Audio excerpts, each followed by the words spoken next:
জি আসসালামু আলাইকুম প্রিয় শিক্ষার্থীরা, কেমন আছো তোমরা? আশা করি ভালো আছো। আজকে আমি তোমাদের সামনে একটি নতুন ক্লাস নিয়ে এসেছি।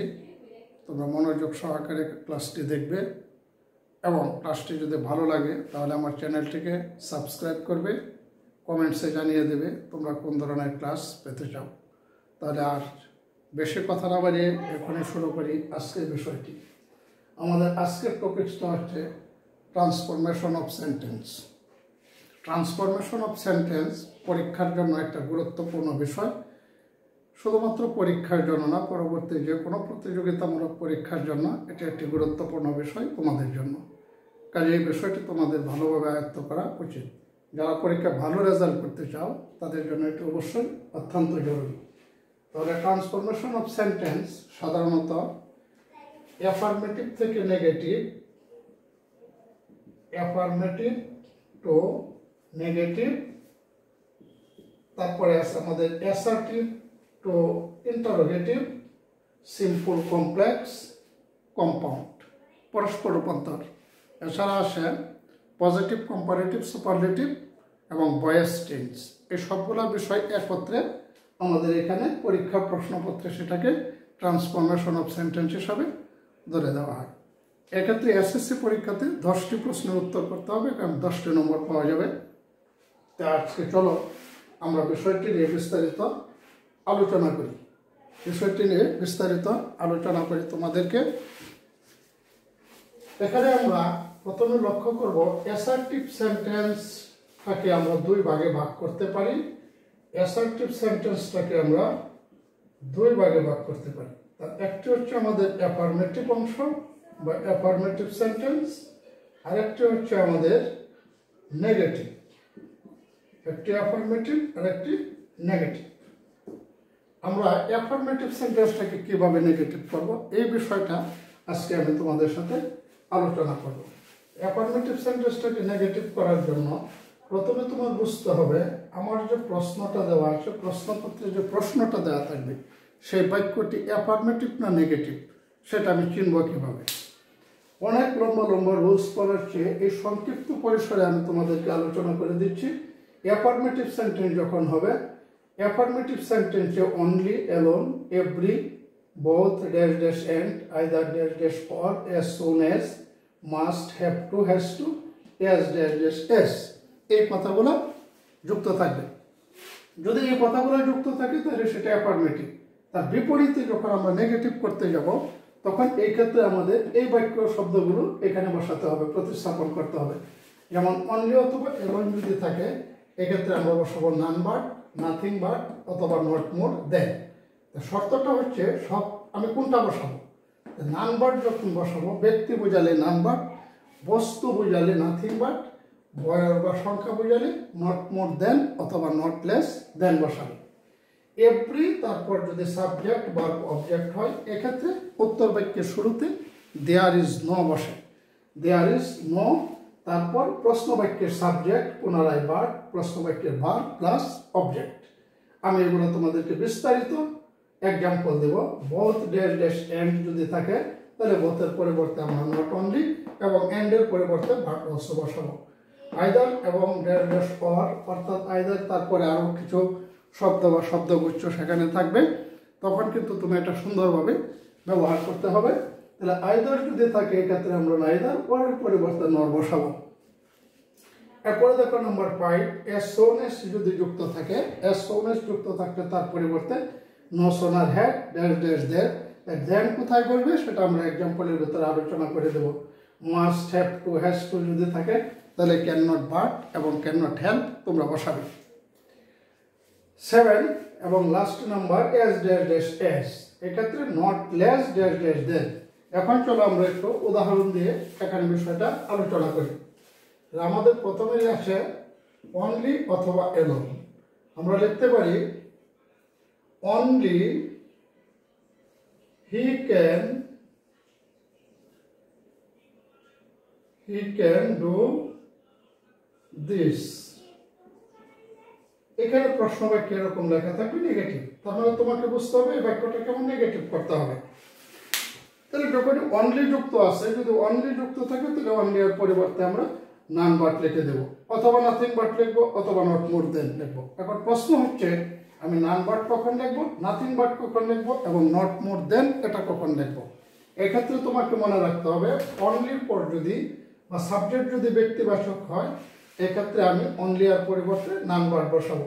যেহেতু এখানে হি সাবজেক্ট ব্যক্তিবাচক তাহলে আমি লিখবো none but he can do this, he can do this, বাস এই উত্তর হয়ে গেল। None but he can do this। আর যদি নাথিং বাট বসাই, নট মোর দেন বসাই ব্যক্তি বোঝালে, নান বাট বস্তু যদি বোঝায় এক্ষেত্রে আমরা বসাবো নাথিং বাট। যেমন he has only a toys, এক্ষেত্রে আমরা টয় খেলনা, এটা একটা বস্তু, এক্ষেত্রে আমরা লিখতে পারবো he has nothing but a toy। বয়স এবং সংখ্যা যদি বোঝায় এক্ষেত্রে আমরা নট মোর দেন অথবা not less than, not more than অথবা নট লেস দেন বসে সেগুলো সমাধান করে দেবো। এরপর তুমি নাম্বার 2 এভরি যুক্ত যদি থাকে, আমরা এখানে বলেছি যদি এভরি যুক্ত হয় এক্ষেত্রে আমাদেরকে কি করতে হবে। যদি এভরি যুক্ত থাকে তাহলে আমরা একটা এক্সাম্পলে যাই, every mother loves her child, every mother loves her child. এখানে দেখো every plus subject plus verb plus object, এক্ষেত্রে আমরা এটা কি করতে পারি, তুমি সহজভাবে মনে রাখবে যদি এভরি যুক্ত থাকে, তোমাকে রোজ মনে রাখা এত জরুরি কোনো বিষয় না, তুমি মনে রাখবে যদি এভরি যুক্ত থাকে তাহলে আমি কি করব। যদি এভরি যুক্ত থাকে এভরি এর পরিবর্তে আমরা প্রথমে বসিয়ে দেব এভরি এর পরিবর্তে there is no, there is no. তারপর তোমার যা করতে হবে সেটা হচ্ছে এভরি এর পরের শব্দ, এভরি এর পরের শব্দ mother, there is no mother, তারপরে আমরা বসাবো বাট, এরপর নিয়ে আসবো এই দ্বিতীয় অংশটা loves her child, loves her child. আমরা আরেকটা এক্সাম্পল দিচ্ছি, every rose, every rose has a thorn, প্রত্যেক গোলাপে কাঁটা আছে, তো কাঁটাকে যদি নেগেটিভ করো এভরি এর পরিবর্তে দেয়ার ইজ নো বসাতে হবে। তাহলে তুমি দেখো এভরি, এভরি এর পরিবর্তে there is no, there is no rose, there is no rose but has a thorn, every rose has a thorn, প্রত্যেক গোলাপে কাঁটা আছে, এটাকে আমরা নেগেটিভ করেছি there is no rose but has a thorn, এমন কোনো গোলাপ নয় যাতে কাঁটা নেই। এরপর নাম্বার 3 আমরা আলোচনা করি এক্সাম্পল। নাম্বার 3 তে আছে বোথ ড্যাশ ড্যাশ ড্যাশ যদি হয় এন্ড হয় তাহলে নট অনলি বাট অলসো বসে। যেমন both Nila and Rima went to London, both Nila and Rima both dash dash and, both dash dash and।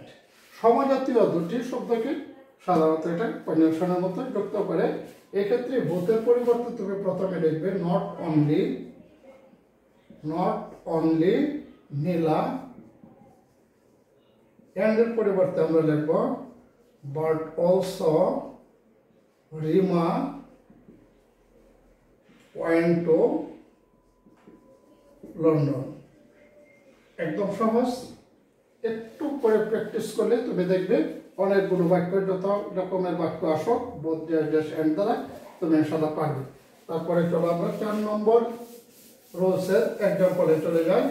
4 নম্বরে বলা হচ্ছে আইদার ড্যাশ ড্যাশ অর, যদি থাকে তাহলে নাইদার ড্যাশ ড্যাশ নর বসাবো, either I or you R guilty, GUILTY,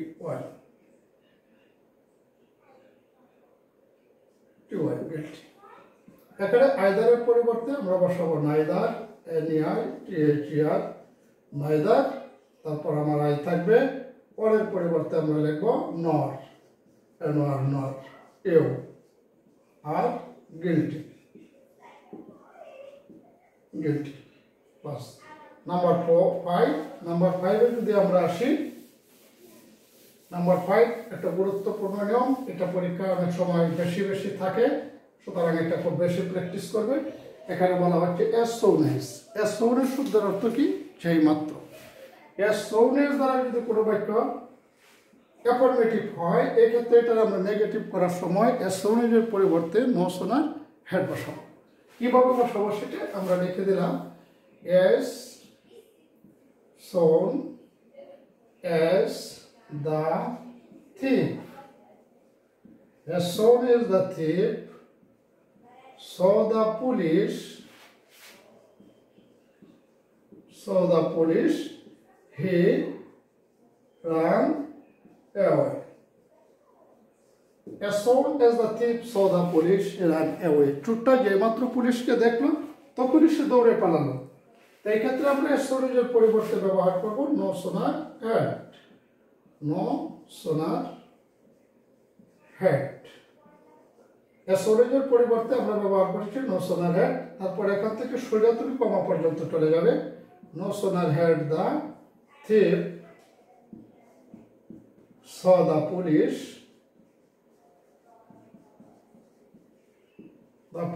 এই কমার পরিবর্তে তুমি দেন বসাবে, দেন as soon, no sooner had the thief saw the police, then he ran away, আর যদি মাস্ট থাকে, নাম্বার 6, মাস্ট থাকে, মাস্ট পরিবর্তনে হ্যাভ টু হয়, সরি মাস্ট যদি থাকে, মাস্ট অথবা হ্যাভ টু এবং হ্যাজ টু থাকে, এক্ষেত্রে আমরা can not, but, can not help ব্যবহার করতে পারি। যদি আমরা ক্যান নট, বাট ব্যবহার না করে ক্যান নট হেল্প বসাই, এক্ষেত্রে অবশ্য তার পরের ভার্বের সাথে আইএনজি যোগ করতে হবে। You must obey your teacher, you must obey your teacher। আমরা লিখতে পারি ইউ মাস্টের পরিবর্তে can not, you can not but obey your teacher। অত্যন্ত সহজ, খুব সুন্দরভাবে উপস্থাপন করেছি, আশা করি তোমরা বুঝতে পারবে এবং যেখানে তোমাদের কোনো প্রকার সমস্যা হবে সেটা আমাকে কমেন্টসে জানিয়ে দেবে। পরবর্তী ক্লাসের জন্য অবশ্যই অপেক্ষা করবে। আগামীকালকে আবার এর পরবর্তী অংশটি আমি তোমাদের কাছে উত্থাপন করব। ভালো থাকো সবাই, আসসালামু আলাইকুম।